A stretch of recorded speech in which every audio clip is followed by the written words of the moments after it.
March 17th, and this is CCN. On today's broadcast, why is your backpack so heavy? And are you college and career ready? We'll look into these questions, plus Cassie Hobgood and MJ Mayo key you in on what's going on out in the world and here at HCHS. This is CCN, and now, MJ Mayo. Top of the morning to you, HCHS. It is St. Patrick's Day, so if you see someone not wearing green, make sure to pinch them.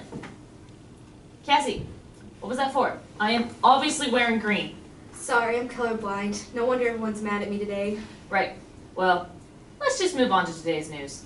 I want to lead things off with a big congratulations to Trevor Owens for being accepted into the U.S. Naval Academy. Good job. And to piggyback on that, congrats to Bobby Miller and Addison Watson. This past weekend, they and the rest of the Bass team competed against 117 boats from across 6 states at the TBF Murray Open, with Bobby and Addison taking home second place. Excellent work.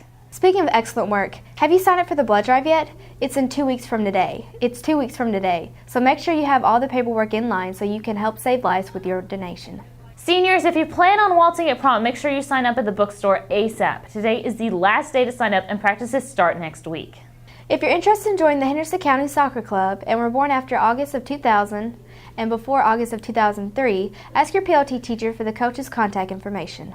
Finally, graduation invitations must be ordered before April 8th, which is also my birthday for those of you that care. So seniors, get on it so you can invite those far-off relatives and they can just send you cash out of guilt instead of showing up. So MJ, Tuesday was a pretty big day and a pretty crazy week in the political world. Was it? Then I guess we need to head back to our new recurring segment, Political Corner.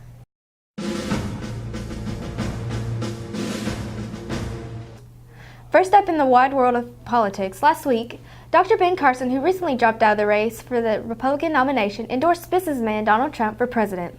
The move surprised some, but showed Donald Trump's ability to make amends as the endorsement came after the two men spent hours talking privately, negotiating Carson's eventual endorsement. During his speech on Friday, Carson acknowledged he felt there were two Donald Trumps, the one we see in public as an entertainer and the one we see one in private who is a shrewd negotiator. Trump responded first by saying that he felt that it was true, there were two Donald Trumps, and then a few moments later said, "I don't think there are two Donald Trumps."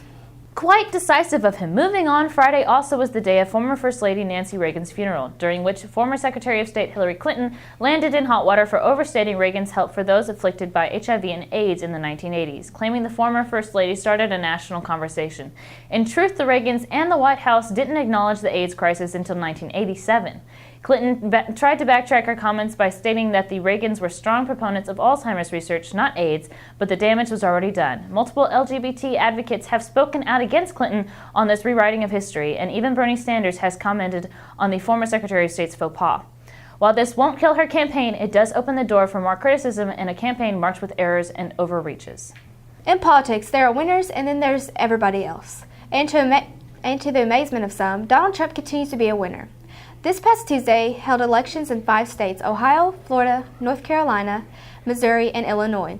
And Trump ended up besting his opponents in all but one, our neighbor to the northeast, Ohio. Marco Rubio, the sitting senator of Florida, lost his home state by nearly 20 points to Mr. Trump, causing Rubio to drop out of the race. Ohio Governor John Kasich managed to fight off the New York businessman, though, keeping himself in the race for at least a while longer. Trump obviously had the biggest snipe among his colleagues, walking away with approximately 3 times as many delegates as any of his rivals won.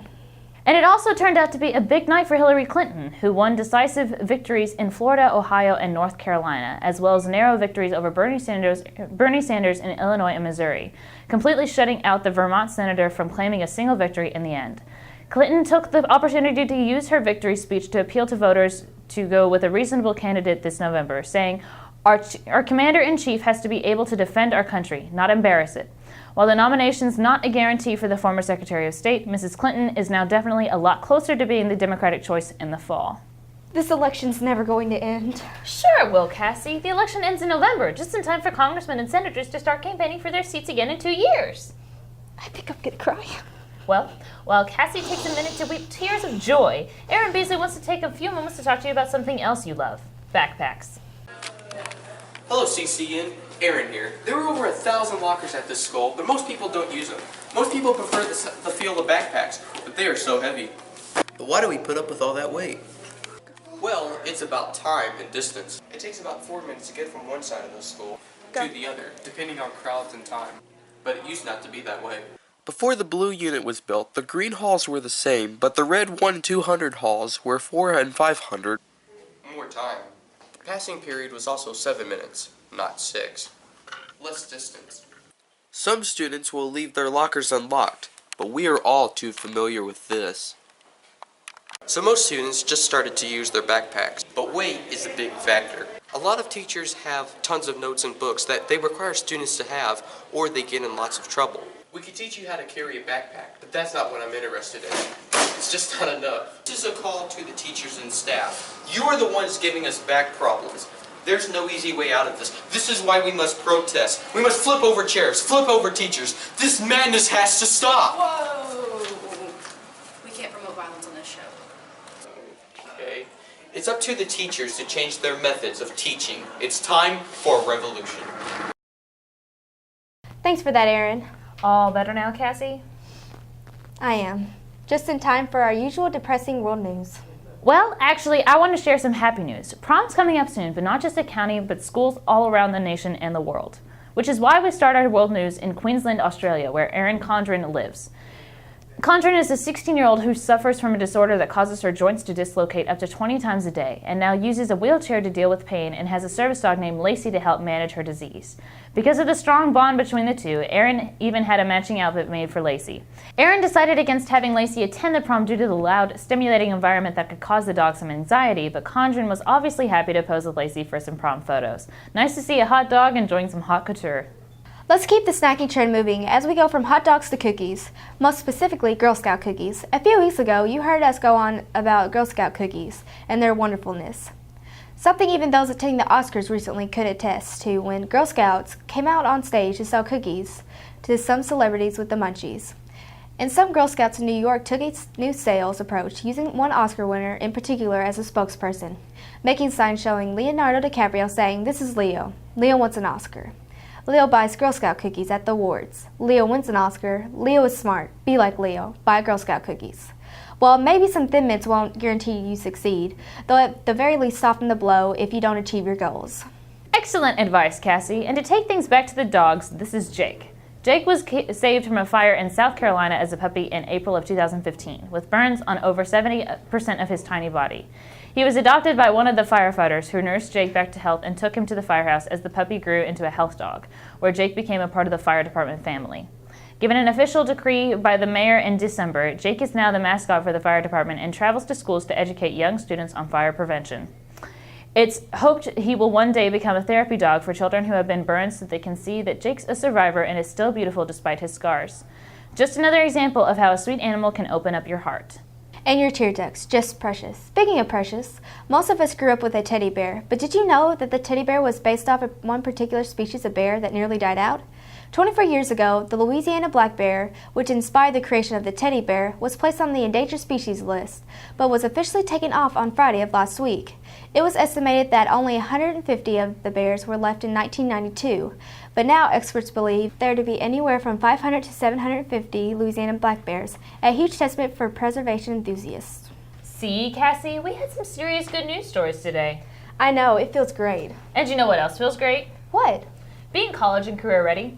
Because we're getting close to the end of the year and that holiday world trip is getting closer and closer, we now go to Lauren Mason with what you seniors need to know about college and career readiness. Thanks, MJ. We all hear about college and career readiness every day. But what is it? And how do you know if you're ready? In order to become college ready, you can meet college readiness either on ACT or Compass. You can mix match these around as long as you benchmark on one of those two scores, and that would warrant you to be college ready. For the student to earn career readiness, they had to have passed ASVAB or Work Keys and COSA or an industry exam. Now, in order to go to Holiday World, you have to be college ready or career ready. To get college and career ready, I passed ACT, passed Compass, and also passed Work Keys. To be college ready, I passed the Compass test in math, reading, and English, and to be career ready, I passed my SRNA test, so I am college and career ready. So by being college ready, it's going to save you some money when you enroll in college if you don't have to enroll in those remedial classes. Being college ready will also better prepare you for taking those classes in college. You won't have to study as hard. You'll be more equipped, you'll be better prepared to take those classes in college. Me and Trimble, and to be college and career ready in Kearns Corner Bank, you got to pass the benchmark on the ACT and pass the COSA test. As you can see, there's a lot that goes into being college and career ready. But the staff and students here are all on the top of their game when it comes to their quest for success. Cassie? Wow, that was some great information. Thanks for that. I don't know about you, MJ, but I'm ready for some quick entertainment news. If you're a Beatles fan, you probably heard now that George Martin, the producer responsible for the Fab Four's hit albums, died at the age of 90 last week. He died in his sleep, and his death was somewhat fittingly announced by one of his biggest partners in the music world, Ringo Starr. Widely beloved by the artist he worked with, Martin will be missed. It's been a roller coaster of a week when it comes to news about a potential sequel to the late 80s film Beetlejuice. For years, fans of the Ghost with the Most have been waiting patiently for more. And news Friday morning seemed to promise such, including that Michael Keaton, the actor who famously played Beetlejuice, would be back for another go-around. Sadly, by Friday afternoon, director Tim Burton's spokesperson claimed that the information was false and that a new movie was not on the horizon. So sad for those of us wanting to see more Beetle. Cassie, no! Don't say it a third time! Moving on to a bit more serious news, the cast of The Big Bang Theory showed off their singing abilities by singing several songs from the hit film Grease last week to benefit the Alzheimer's Association. It's always great to see stars come out for a good cause and have some fun at the same time. Speaking of fun, it might be a few months away now, but Captain America 3 Civil War is going to be one of the biggest Marvel movies yet. And the most recent trailers even introduced us to, spoiler alert, the newest Spider-Man in cinema. Word is this movie has some of the highest ratings any preview audience has ever given a Marvel film, so make sure you don't miss this one.